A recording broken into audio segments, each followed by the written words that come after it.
নমস্কার। আজকে আমরা যে বিষয়টা নিয়ে আলোচনা করব যে পরবর্তী জন্মে আপনি কোন অবস্থাতে থাকবেন সেটা কিভাবে জানবো আমরা। এটাই আমাদের আজকের টপিক।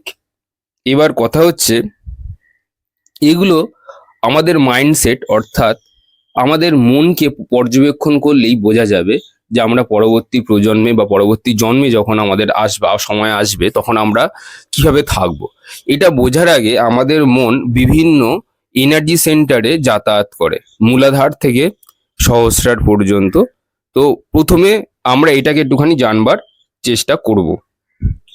প্রথমে দেখবেন যে সমস্ত মানুষ অত্যন্ত পরিমাণে ইনসিকিওর, মানে খাদ্য, বস্ত্র, বাসস্থান, মানে কালকে কি খাবো তার জন্য চিন্তা করছে বা করতে হয়। আবার কালকে একটা বড় বাড়ি তৈরি করব, সেটা আদৌ হবে কিনা, লোন পাবো কিনা, এই যে বিষয়গুলোকে নিয়ে যে যে চিন্তা ভাবনা যেগুলো চলতে থাকে, তারা মূলাধার চক্রেই রয়েছে।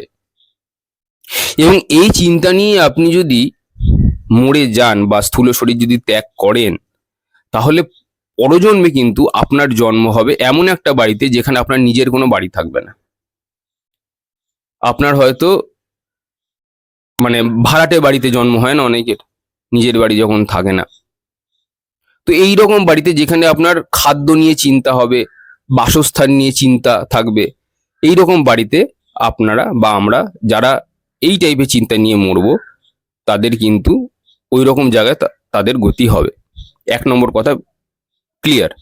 তারপরে ভাড়াটে বাড়িতে জন্মানোর পরেও ভালো কাজ না পাওয়া, ভালো শিক্ষা না পাওয়া, এই জিনিসগুলোর জন্য কিন্তু আপনাদের প্রচুর সবাই কিন্তু সাফার করতে হতে পারে। এইবার বলি, যাদের মন সবসময় স্বাধিষ্ঠানে থাকে তাদের কিরকম পরিণতি হবে। স্বাধিষ্ঠান অর্থাৎ যেটাকে স্যাক্রাল চক্র বলে, অনেকে সেক্স চক্র বলে এটাকে। এর ইমোশনাল বডি মানে জলতত্ত্ব রয়েছে। যাদেরকে দেখবেন যে খাদ্য, বস্ত্র, বাসস্থান জুটুক না জুটুক, মনে প্রচুর ভোগের চাহিদা আছে, মানে সবকিছুকে ভোগ করে নেব। এবার দেখুন, ভোগ করে নেওয়াটা খারাপ নয়, কিন্তু এদের হচ্ছে এই জননেন্দ্র মানে অত্যন্ত নিম্নমানের ভোগ। একটা হচ্ছে উচ্চমানের ভোগ, আর একটি হচ্ছে নিম্নমানের ভোগ। উচ্চমানের ভোগ কি? উচ্চমানের ভোগ স্বাধিষ্ঠান চক্র দিয়ে হয় না, সেটা আজ্ঞা চক্র দিয়ে হয়।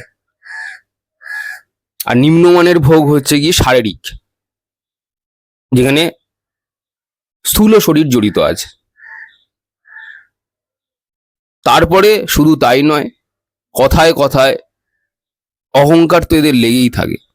যেহেতু অহংকার মানে মণিপুরের একটু কাছাকাছি, কিরকম আপনি বুঝবেন, সে কথা কথায় আপনাকে বলবে যে আমি যাদবপুর থেকে পড়াশোনা করেছি, অমুক জায়গা থেকে পড়াশোনা করেছি, তমুক জায়গা থেকে পড়াশোনা করেছি, আমার মধ্যে এই শিল্পকলা আছে, আমি এটা জানি, আমি ওটা জানি, আমি কতগুলো চাকরির পরীক্ষা দিয়েছি, আমি এতগুলো পরীক্ষা ক্র্যাক করেছি, কত বড় বড় লোকের সাথে আমার জানাশোনা আছে। এরা হচ্ছে সবই স্বাধিষ্ঠান চক্রে থাকবে। এবার এদের কি রকম গতি হয় আগেটা বলে দিই। পরবর্তী প্রজন্মে যখন এরা আসবে, এরা মানে সমাজের চাপটা প্রচুর পাবে যেখানে থাকবে আর কি। তো সেখানে যারা উচ্চ কর্তৃপক্ষ থাকবে তাদের উপর নানান ধরনের স্যাংশন লাগাবে। অনেকে অনেকে দেখবেন দেখবেন গভর্নমেন্টের কোনো সুযোগ সুবিধা পায় না। অনেককে দেখবেন সবাই অ্যাপ্লাই করে, সবাই কি পায়? সবাই কিন্তু পায় না। এরা হচ্ছে সেই বঞ্চিত ক্যারেক্টারদের মধ্যে একজন।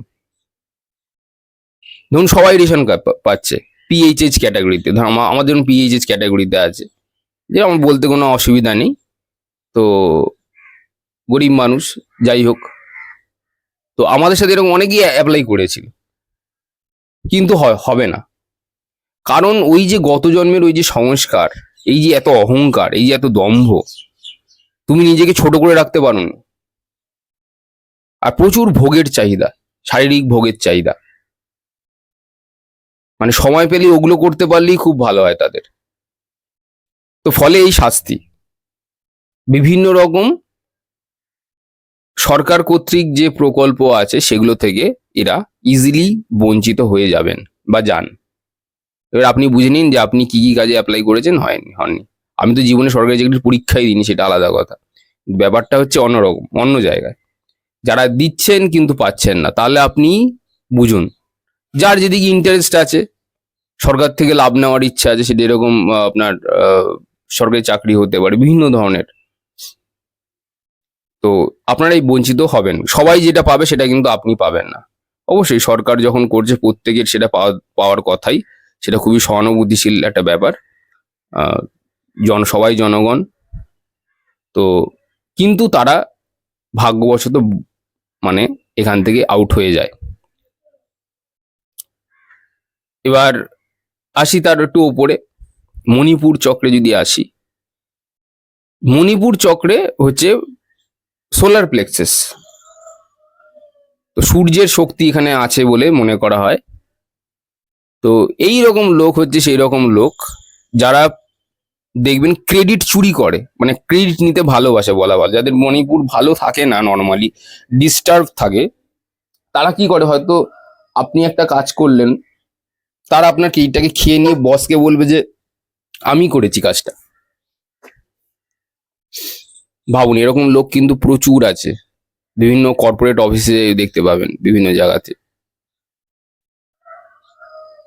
নিজের নাম সব জায়গাতে খোদাই করে দিয়ে লিখে দিতে চায় যে তার থেকে বড় কেউ কেটা আর কেউ নেই পৃথিবীতে। এইরকম ব্যক্তির একদম শেষের জীবনে লিভার ডিস্টার্ব হয়, অনেকের দেখবেন লাং ক্যান্সার হয়, অনেকের বিভিন্ন রকম প্রবলেম হয় শেষের দিকটাতে, প্রচুর কষ্টে ভোগে, প্রচুর। কারণ কি জানেন তো, সোলার প্লেক্সেস আপনাকে দেওয়া হয়েছে, ওটার বিষ্ণুর চরণস্থল অ্যাকচুয়ালি। ওটা হচ্ছে গিয়ে একটা ভারসাম্যের জায়গা, আপনি সেই ভারসাম্যটাকে নষ্ট করেছেন। এই যে নিচের যে তিনটে চক্র আছে, এই মণিপুর চক্রে গিয়ে মানে খুব কম লোকই যেতে পারে, মানে খুব কম লোকের পরিষ্কার থাকে বলা ভালো। যার মণিপুর চক্র ভালো থাকবে সে নিজে কাজ করে ক্রেডিট অন্যকে দিয়ে দেবে, মানে এর থেকে বড় সূর্য কি করে, সূর্য নিজেকে পোড়ায়, পুড়িয়ে তারপরে জগৎকে আলো দেয়। কিন্তু আমরা কি করছি, কিছু মানুষ নিজের স্বার্থ সিদ্ধির জন্য, সামান্য একটা স্বার্থ, সামান্য লোভের জন্য নিজের নামকে হেডলাইন্স করছি। পেছনে থেকে কেউ কাজই করতে পারে না। যাদের শনি ভালো হয় তারা পেছন থেকে কাজ করে, যাদের সূর্য ডিস্টার্ব হয় তারা এরকম করে, যাদের সূর্য অ্যাকচুয়ালি সত্যিকারের ভালো হয় তারা সত্যি জনগণের জন্য সেবা করে, সত্যিকারের সেবা করে। এই যে যত পলিটিশিয়ানস আছে সবাই ঠিকঠাক নয়, কিন্তু মোর অরলেস তারা চান্স পায় এই জিনিসগুলো করবার জন্য। উইথ ডিউ রেসপেক্ট সবাইকেই বলছি। এই যে বিভিন্ন ধরনের দেখবেন এনজিওতে অনেকে বস থাকে, এনজিওর যে বস, বিভিন্ন ভালো ভালো কাজকর্ম যারা করে, সবসময় খারাপ জিনিসকে চোখে দেখবেন না, অনেক ভালো জিনিসও আছে। তো তাদের এই সমস্ত সূর্য ভালো হয় যারা এনজিওতে কাজ চালায়, বা ধরুন এরকম দেখবেন অনেক অরফ্যানজ আছে, বাচ্চাদেরকে সেখানে পড়াশোনা করানো হয়, বা বিভিন্ন দেখবেন আশ্রমে যারা মহারাজ হয়, এদের খুব ভালো সূর্য ভালো, এদের মণিপুর চক্র খুব ভালো থাকে, খুব করিতকর্মা লোক হয়, কাজকর্ম ভালো করে এরা। তো এদের সোলার প্লেক্সেস ব্যালেন্স থাকে, ভালো থাকে। যাদের ডিস্টার্ব থাকে তারা কি করবে, সব মানে সবকিছু চুরি করবে, ক্রেডিট চুরি করবে। আপনি অফিসারটা যে ভালো জায়গাতে কাজ করছেন, আপনাদের বাড়িতেও দেখতে পাবেন এরকম কোনো লোকজন আছে, সে হয়তো কম কাজ করে, করে বলে ও তো আমি তো এই কাজগুলো করেছি, তা সোলার প্লেক্সিস কিন্তু তার ডিস্টার্ব আছে। তো পরে এদের কি হয়, এবার এদের নেক্সট লাইফে কি হয়, এদের নেক্সট লাইফে যখন আসে তখন কিন্তু এরা একদম জুবুথুবু হয়ে যায়। মানে যখন সোলার প্লেক্সিস ডিস্টার্ব থাকে এরা দেখবেন অনেক সময় হয়ে যায়, মানে বলাটা ঠিক নয়, অনেক সময় এরা পঙ্গু হয়েও অনেক সময় জন্মায়। মানে যেদেরকে আপনারা বলি মানে একটা হাত পা প্যারালাইসিস হয়ে যায় বা এরকম হয়ে যায়, একটা সার্টেন সময়ের পরে হতে পারে, অনেক সময় বিকলাঙ্গ হয়ে অনেকে জন্মাতে পারে। সোলার প্লেক্সাস হচ্ছে মানে এখান থেকে যে সমস্ত নার্ভ এন্ডিংস গুলো রয়েছে সেগুলো যদি ডিস্টার্ব হয়ে আপনি যদি মরে যান, মানে স্থূল শরীর ত্যাগ করলেন, এবার পরের জন্য আপনি তার উপর ওখান থেকে আপনার শুরু হবে, ওই ডিস্টার্ব মণিপুর থেকে আপনার শুরু হবে। সব জায়গাতে নিজের নাম একটা খোদাই করবার চেষ্টা। আপনি হয়তো এলেন ভালো, হয়তো আপনার বিকলাঙ্গ নিয়ে আপনি ঠিকঠাক শরীরে এলেন, জীবনে আপনি আপনার কাজের দাম পাবেন না, জীবনে পাবেন না। আপনি যাই কাজ করুন না কেন, কোনো লোকের তারা নিয়ে নেবে কাজটা, কিন্তু আপনি সেটার কি বলে অ্যাপ্রিসিয়েশনটা পাবেন না। কারণ ওই যে আপনি গত জন্মে সমস্ত চুরি করে এসেছেন অ্যাপ্রিসিয়েশন গুলো লোকের, এগুলো ডিস্টার্ব থাকলে, আমি যতগুলো আজকে বলছি পয়েন্টগুলো সব ডিস্টার্ব থাকলে কি হয় সেগুলো বলছি। এবার আপনি আসলেন অনাহত চক্রতে। অনাহত চক্র যাদের ভালো থাকে তারা দেখবেন অ্যাকচুয়ালি দে আর ডিভোটি, মানে অ্যাকচুয়ালি ডিভোটি। আপনি হনুমানকে যদি দেখেন, আহ, আমাদের যে বজরং বলি যিনি ছিলেন, ওনাকে বলেছে যে রাম কোথায় বাস করে, তো উনি নিজের বুক চিরে রাম সীতাকে দেখিয়েছিলেন। এরকম লোক দুনিয়াতে হাতে গোনা।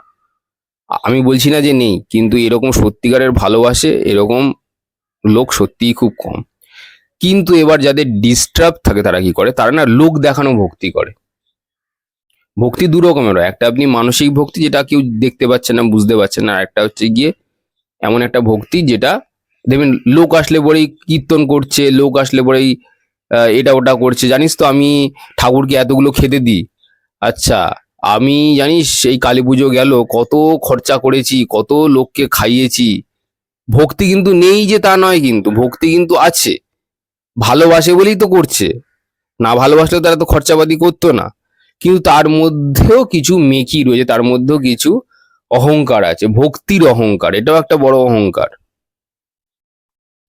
তো তখন গিয়ে কিন্তু এটার একটা মানে অহংকারও বলবো না ঠিক, এটা মানে কি বলবো, এটাকে আপনারা বুঝে নিন নিজের মতন করে, আমার কোনো বাংলা শব্দ আসছে না, বুঝতে পারছেন না। ওই যে একটা গান আছে না, যে জাগ জমকে করলে পুজো অহংকার হয় মনে মনে, তো এই জিনিসটাই আর কি বোঝাতে চাইছে। অনাহত চক্র ডিস্টার্ব থাকে, হয়ে যায়। তো তার পানিশমেন্ট কিরকম হয় জানেন তো, পরের জন্মে এসে এইরকম ব্যক্তি কারো সাথে নিজেকে মেলে ধরতে পারে না।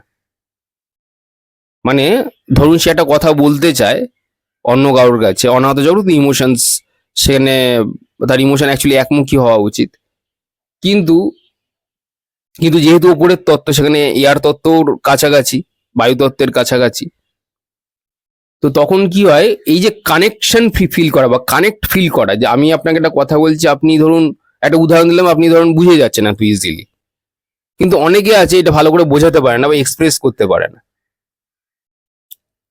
ঠিক আছে? তো ইমোশনকে না বোঝাতে পারা, এটা অনাহত চক্রের ডিস্টারবেন্সে হয়। ফলে কি হয়, অনেকেই তাকে ভুল বোঝে, যে মিসআন্ডারস্ট্যান্ডিং হয় না, অনাহত চক্র ডিস্টারবেন্সের জন্যই মিসআন্ডারস্ট্যান্ডিংটা হয়ে থাকে। এবার বিভিন্ন ক্ষেত্রে, মানুষের ক্ষেত্রে হয়ে থাকে, প্রেমিক প্রেমিকার ক্ষেত্রে হয়ে থাকে, সেটা যাই হোক না কেন, যাদের অনাহত চক্র খুব ভালো আছে তারা মিউচুয়াল আন্ডারস্ট্যান্ডিং করে নিতে পারে। খুব ভালো ডেভেলপড অনাহত চক্র থাকলে এটা সম্ভব হয়। এইবার আসি বিশুদ্ধ চক্র। বিশুদ্ধ চক্র কিন্তু এরকম আর কোনো কিন্তু ফ্লজ থাকে না। অ্যাকচুয়ালি যাদের বিশুদ্ধ চক্র খারাপ থাকে তারা হচ্ছে কি প্রচুর মিথ্যা কথা বলে, 1 নম্বর। দ্বিতীয় নম্বর হচ্ছে গিয়ে এরা কথায় কথায় বড্ড অভিশাপ দেয়, যাদের বিশুদ্ধ চক্র খারাপ থাকে। কিন্তু কিছুই লাভ নেই, শকুনের অভিশাপে যে গরু মরে না, এটা আরেকবার বলাই ভালো। কারণ বিশুদ্ধ চক্র এমন একটা চক্র যেটা আপনার ডিস্টার্ব রয়েছে, মানে আপনার গলার প্রবলেমও থাকবে, আপনার কথা লোকে মন দিয়ে শুনবে না,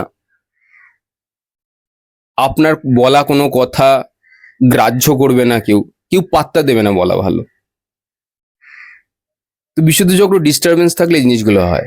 অ্যাকচুয়ালি যাদের ভালো থাকে তারা কি সব কিছু পরোয়াই করে না, কি আসলো আসলো, না আসলো না আসলো, কে তোমার কথা শুনলো শুনলো, না শুনলো না শুনলো, বলার কথা সে বলে বেরিয়ে যাবে, তে আর পিছন ঘুরে তাকাবেই না। বলা ভালো। এই যে লোকে দান টান করে না, এরা আসলে দান না, এরা এরা পুরোপুরি ছেড়ে দেয়।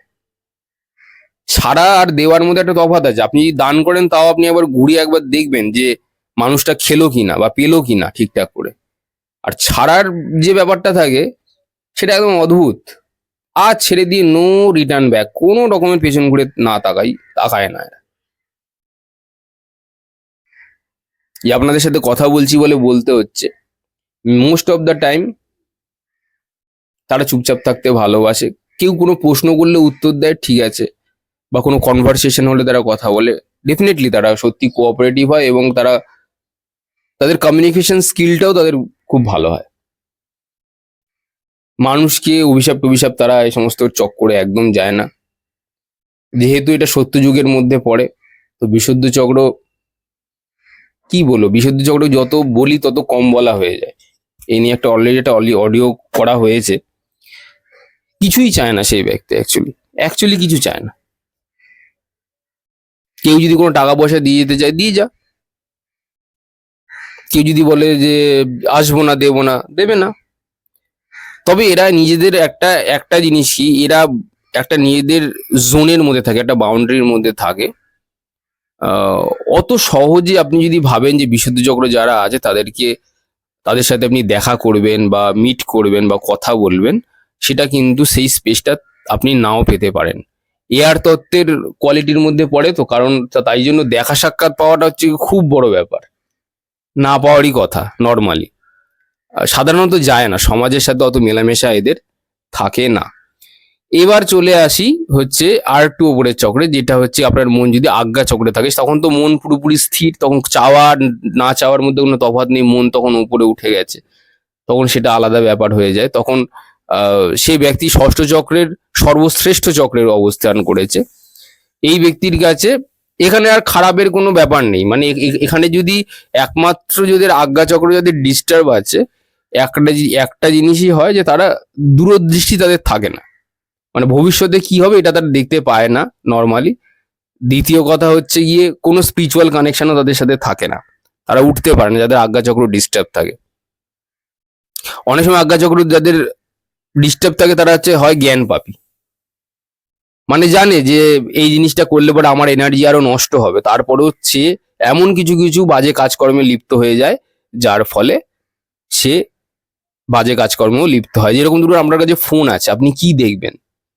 আপনি কোনো বাজে কিছু দেখবেন না একটা ভালো প্রবচন শুনবেন, সেটা একদম ডেফিনিট করে আজ্ঞা চক্র। যেহেতু মানে আমাদের যে সহস্রার থেকে চিন্তা ভাবনা এসে ডাউনলোড হয়, এসে প্রথম হিট হয় ওখানে। এবার আজ্ঞা চক্র যদি আপনার মজবুত না থাকে, তখন কি হয়, এটা ডাইরেক্ট তার নিচের চক্র গেল বিশুদ্ধ চক্র। এবার বিশুদ্ধ চক্র আপনার ঠিক নেই, তারপরে চলে গেল আপনার অনাহত চক্র। অনাহত চক্রে আপনার হনুমানের মতন ভক্তি নেই, শ্রদ্ধা নেই ঈশ্বরের প্রতি। এবার অনাহত চক্র থেকেও সেখানে অনাহত চক্র এনার্জিটাকে হোল্ড করতে পারলো না। তো যত নিচের চক্রে যাচ্ছে তত ফিল্টার হয়ে হয়ে আরো খারাপ জিনিসে পরিণত হচ্ছে। ফিল্টার তো মানে বিশুদ্ধ চক্র হচ্ছে মেন ফিল্টারেশন, সেখানে তো ফিল্টার হতে পারলো না চিন্তা ভাবনা। তারপরেও আরো নিচে চক্রে যেতে যেতে যখন একদম শেষে উঠবে, তখন আপনার কাছে কাম বাসনা ছাড়া আর কিছু পড়ে থাকবে না, এছাড়া আর কিছু করবার নেই। তো এই হলো ব্যাপার। যাদের আজ্ঞা চক্র ভালো থাকে তারা ডেফিনেটলি খুব মানে উচ্চমানের সোল, এবং বলা ভালো যে তাদের প্রচুর নলেজ থাকে স্পিরিচুয়ালিটি সম্পর্কে, এবং পরের জন্ম তারা যখন ফিরে আসে তারা সত্যি সেরকম স্পিরিচুয়াল ফ্যামিলিই পায়। তাদের চারপাশে সর্বক্ষণ জ্ঞানের কথা, সঙ্গীত চর্চা, এগুলো সবসময় থাকে। তো যাই হোক, আজকে থেকে এটা আমরা বুঝতে পারলাম যে আপনার পরবর্তী জন্ম কিরকম হবে সেটা আপনার মনের উপরই ডিপেন্ড করছে। এবার আপনারা বলুন যে আপনারা কোথায় আপনার মন রয়েছে, সেটা ডেফিনেটলি কমেন্ট বক্সে জানান। আর সবাই ভালো থাকবেন। আজকে আপাতত আসি।